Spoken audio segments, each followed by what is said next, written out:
So while I'm waiting on parts, mainly the rear diff to get here, I did have to send the other one in as a core before they send it out, or you pay the refundable $200. So I just opted to send it to them. It cost me $40 to ship it back to them. In the meantime, I did repaint some stuff. The front bumper, that was black, stripped that all down, repainted it silver.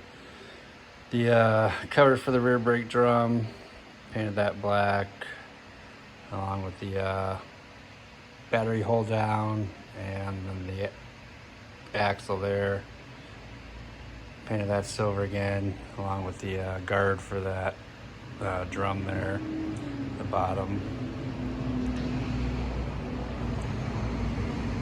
And I did get the seat done,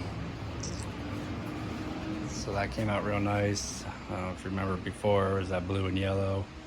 Came out real clean there. No, I attempted to do it on my other bike that I have a while back. That's where I have the seat cover from, and it was winter and it made it a lot more difficult. It's 100 and something out today, this past week, so just set that out in the sun for a while and that stuff stretched pretty good. But I am waiting on the U-joint. I got a new one of those. That one wasn't bad, but if I'm going to be changing that, the shaft and the rear end, I might as well just do it right.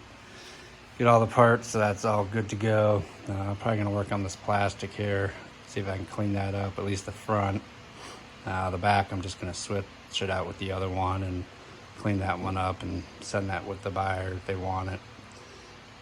But now, in the meantime, I'm just going to work on the plastic, see if I can get that cleaned up a bit, and we'll see how that goes.